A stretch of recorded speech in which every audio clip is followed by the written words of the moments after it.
Good afternoon, Mr. Fenwick-Wilson. Just call me Joe. Okay then, wonderful. Please refer to me as Joe as well. Let's make this interview informal, shall we? Cool. Primarily, I would like to open this interview with a few questions surrounding your current collection of vibrant, childlike paintings and crude, industrial-looking kinetic sculptures. I already have a problem with the way you use your language, but fuck it, shoot. Okay, I would like to apologise if I've already insulted you. Is it the way in which I use the words we share in this language? Is it the way in which I attempted to contextualise your current works? Joe, I said shoot for fuck's sake. Ask me what you want to ask me. Right, well then Joe, let's begin conversing about your current paintings. The loose cartoonistic marks and imagery seem to depict an extremely personal experience, inspired by and tackling notions of violence, humour, and everything in between considering everyday situations. One could also delve into the topics of sexual activity, frustration, but most importantly crude comedy. Excuse me if I'm wrong, but as an artist such as Jean-Michel Basquiat springs to mind when attempting to get one's head around the considered aesthetics that your work begins to formulate. Well, I guess you're right about Basquiat. He made authentic, honest work. He felt the struggle. I apologise for backtracking. I really do, but are my previous thoughts of your paintings correct? Are you attempting to deconstruct the everyday through your practice? What, in fact, does your imagery represent? What is the struggle? I reproduce what I experience. Simple. I exaggerate a bit, but that's art, innit? Well, not necessarily, but please, Joe, go on. What is this struggle you talk of? Why are you so nosy? I guess it comes with that conceptual thinking package of yours.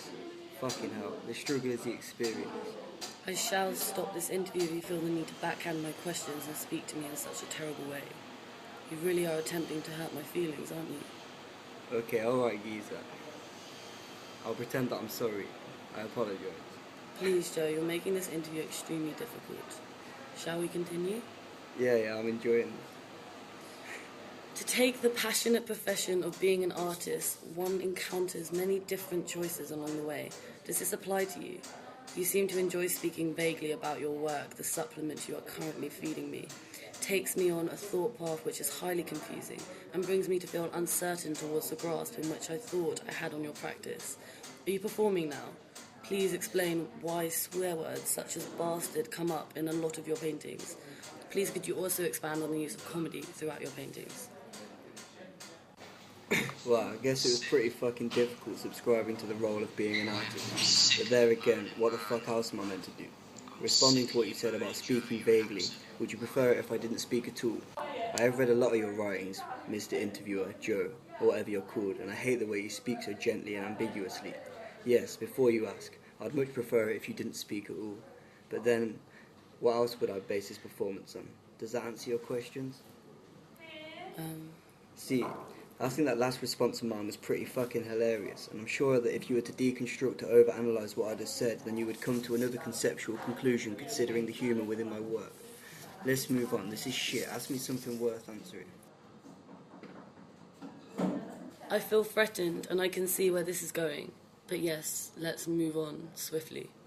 To bring movement, sound and smells into the industrial byproduct like sculptures and installations of yours, you must involve yourself in some kind of intense process of thought, as well as fierce decision-making. Other artists, such as Damien Hirst, part of the phenomenal YBA movement, use the triggering of senses throughout his work. Take the giant ashtray, for example, full of old, used cigarettes butt producing a vile smell, potentially working as a reference point towards a battle between smokers and non-smokers, people for and against the ban. Are you attempting to play with the viewer's generational reference points and senses?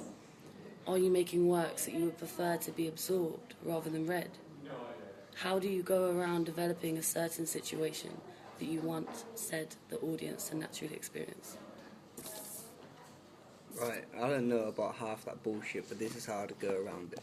Say I wanted to reproduce this shitty situation through a sculpture or an installation, as you call it. Firstly, I would contemplate the things that are playing with my senses right now, such as the stench coming from your coffee and cigarette-smelling breath. I would then attempt to reproduce that vile smell. Maybe I'd throw some cigarette ends and coffee in a kettle and bring the bastard to the boil. trying to make this installation as normal as possible. I would then make a head, usually using paper mache to illustrate your ugly face and disgusting pink skin tone. Then I would create irrelevant audio, either mimicking your stupid voice or just record this interview with my own dick to phone. Then I'd have the real version of your well and truly annoying turn-off voice. Of course I want my word to be absorbed. Of course I want the audience to hold a bond with my word, good, bad or indifferent, as long as they feel something human. I am finding your persona horrendously hard to understand. I cannot work out whether you are sarcastically trying to toy with me. I feel that you house a drive of energy built of misery and discomfort. I feel that your fluctuating balance of excitement and ecstasy grows within the roots of your practice. Do you experience broken situations? Can you only see straight whilst looking through the minuscule cracks? How was your childhood? Have you always used your practice as a release? Please, Joe, you intrigue me. Give me something opaque. Stop being so oblique. You've perked up a bit, ain't you, Joe? Listen, don't take me for someone stupid, alright? Sometimes things just need to be experienced for a second time. Luckily, by making art, I can make that happen, although it is always in some romanticist kind of format. Don't sit here with your pseudo-intellect act asking me unreasonable questions. You're pretending for your own sake. Don't wipe your insecurities on me.